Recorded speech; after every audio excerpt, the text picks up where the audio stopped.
Good evening. I'm Kevin Dorn. This is Nightcast. Accused, handcuffed, humiliated. Tonight, 5 Investigate shows us what happened to a young black man in Columbia Heights who was trying to cash his paycheck. Lawyers and advocates say his experience is part of a national phenomenon known as banking while black. That man tells investigative reporter Eric Rasmussen he was racially profiled when a manager called police minutes after he walked into a U.S. bank branch last year. This is a story you will only see on Nightcast. That man, Joe Morrow, spoke with us in detail about what happened. U.S. Bank, however, would not go on camera. It's settled with Morrow after we started asking questions, but we were still able to obtain police body camera video of that incident that the bank does not want you to see. When police got the call to a busy U.S. Bank branch in Columbia Heights last year, a call for a fraudulent check and a suspect posing a threat. How's it going? This is how they found 23-year-old Mississippi native Joe Morrow sitting in a chair in the bank manager's office, leaning back with his hands folded. Police blurred out branch manager John Asquith, as state law requires, because he did not want us to see or hear him in the video.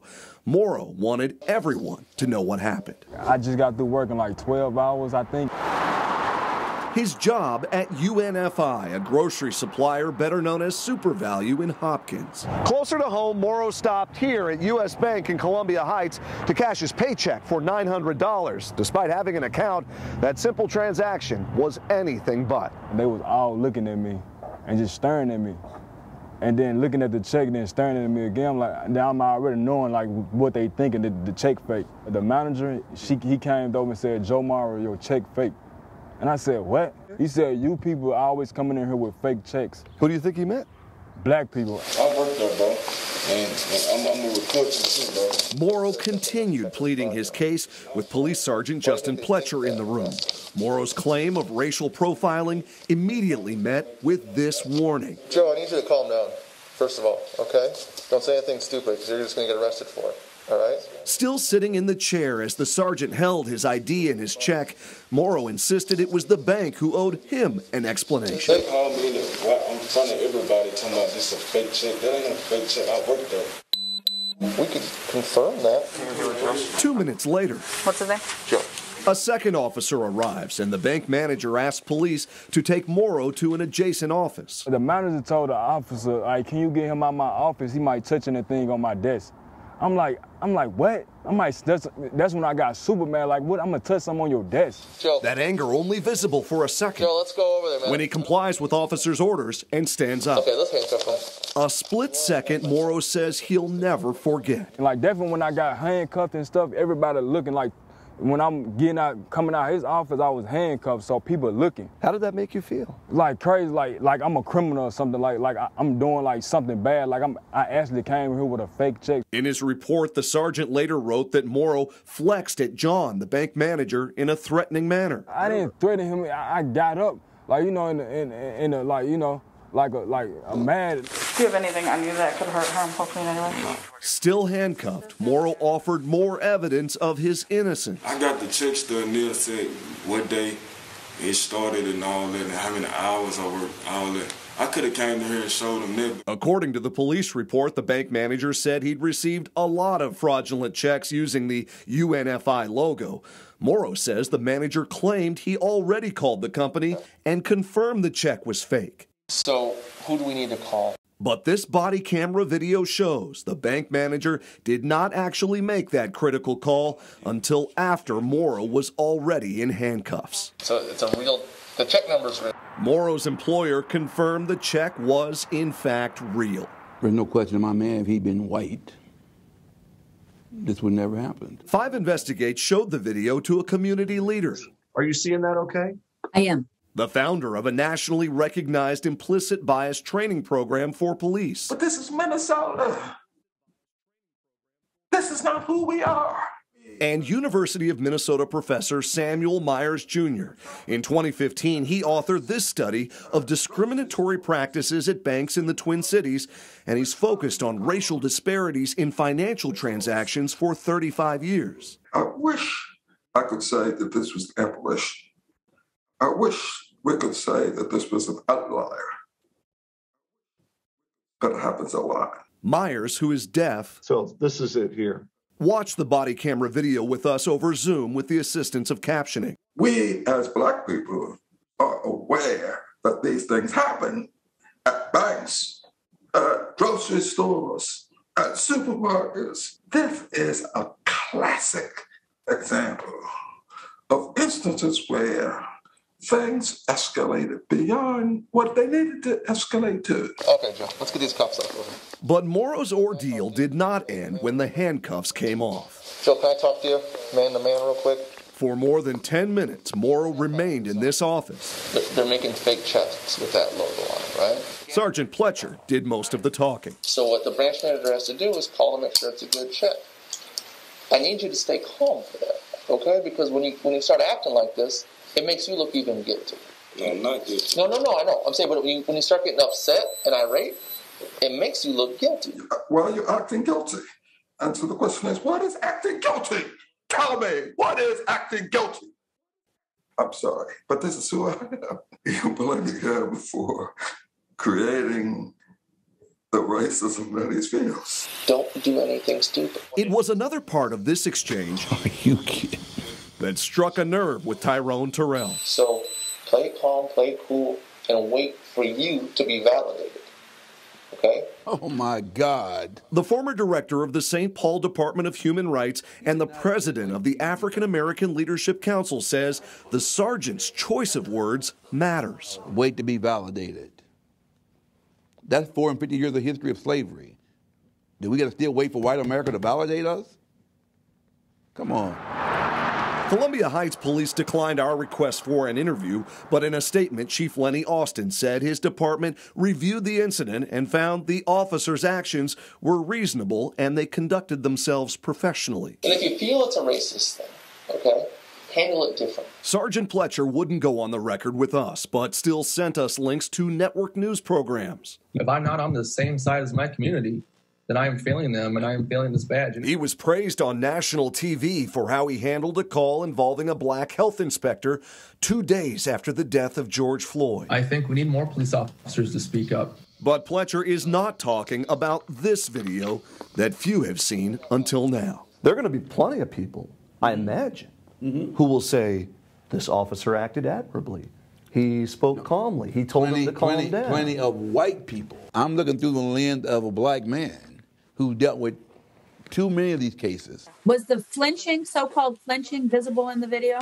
Well, I'll take you back to it. Lori Friedel is a professor at the University of South Florida and the founder of the Fair and Impartial Policing Training Program. I did not discern anything in the video that showed Mr. Morrow as being threatening. Maybe they saw things that I did not see, or maybe this could be related to one of the implicit associations that's well documented in the research. And that research shows that many of us see more threat in people of color. Friedel commended the sergeant for doing what she called a debrief with Morrow and advising him that he could file a complaint against the bank. And this is very important in policing. You know, when you've had an interaction, sometimes it can be very tension reducing to sit down with the person and say, okay, this is what was going on. But that tension still apparent a year later. No, I'm a little nervous with the cameras, but yeah. When Morrow sat down with us for this interview. By that time, his lawyer had sent 2 letters to U.S. Bank demanding a settlement and an explanation. They've never taken any accountability. They've never truly apologized to Mr. Morrow. In October, U.S. Bank declined our request to interview manager Asquith or anyone else with the bank, and instead sent us this statement saying U.S. Bank is committed to fairness toward everyone we serve regardless of race, adding, we dispute the facts as they're being portrayed to you. 2 weeks later, the bank quietly reached an undisclosed settlement, meaning no one with U.S. Bank or Morrow can ever talk about what happened here again. Hey, Joe, man. I'm sorry you had to go through this, man. Any additional apology, now confidential. Keep working hard. Again, what's almost lost in all of this is that Joe Morrow was already a customer with U.S. Bank. He says he had an account there. We reached back out to U.S. Bank one more time, and last week a spokesperson added that the bank's own internal investigation found nothing to indicate that Morrow's race was a factor in the service he received. Of course, as you heard, lawyers, experts, and advocates are not convinced. They say this is part of what's been called banking while black. And in fact, in the last year, more people have been sharing their stories, Kevin. We'll hear from some of them tomorrow and look at what's being done about this. Eric, your reporting is important. We need to keep telling these stories. Thank you to Mr. Morrow for sharing his, and we look forward to seeing what you have for us tomorrow on Nightcast. Calls to police and threats of arrest. Tonight, more people are sharing their experiences after 5 investigates. First told you about a local bank calling police on a black man that was trying to cash his paycheck. U.S. Bank recently entered into a confidential settlement after investigative reporter Eric Rasmussen started asking questions about allegations of racial profiling in that incident. And Eric, you found similar accounts of what's being called banking while black across the country.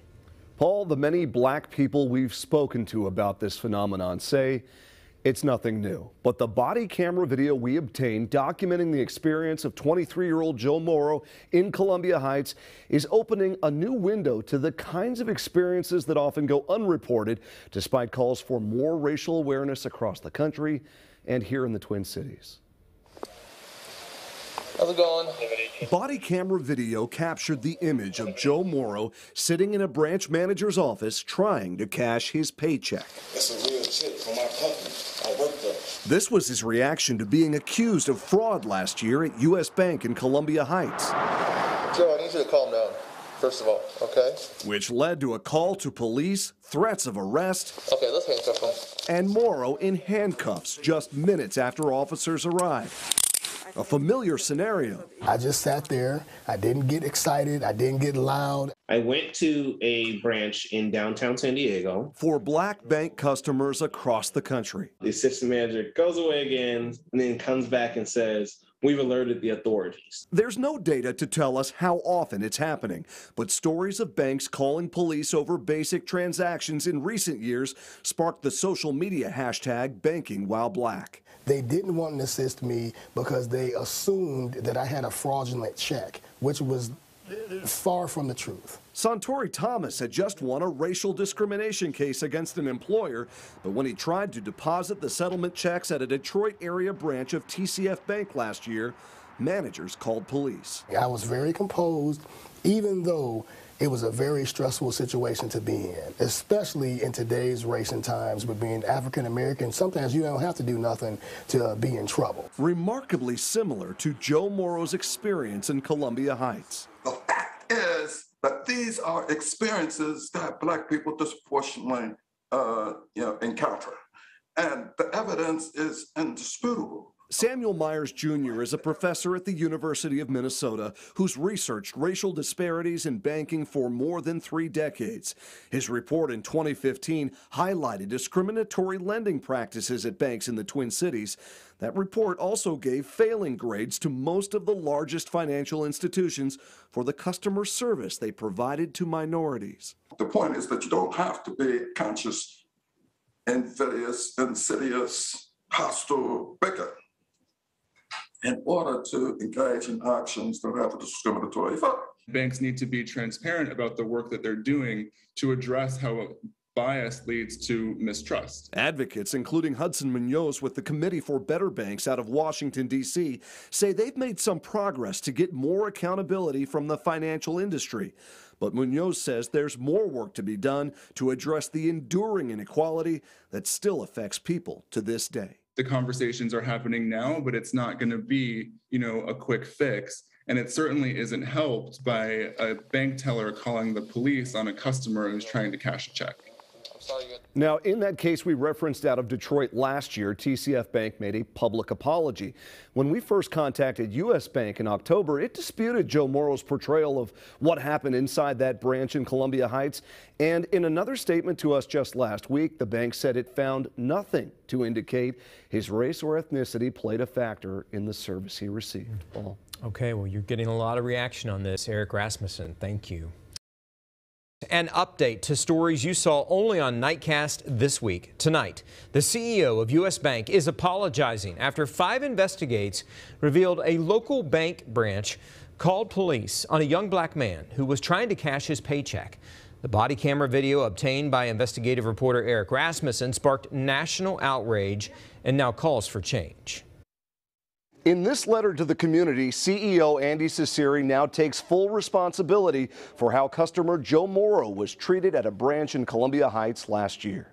I work there, bro, and I'm gonna report you too, bro. Body camera video showed U.S. Bank customer Joe Morrow accused of fraud and put in handcuffs after trying to cash his $900 paycheck. The manager, he came over and said, "Joe Morrow, your check fake." And I said, "What?" He said, "You people are always coming in here with fake checks." Who do you think he meant? Black people. The video viewed thousands of times online and still being shared with the hashtag #BankingWhileBlack.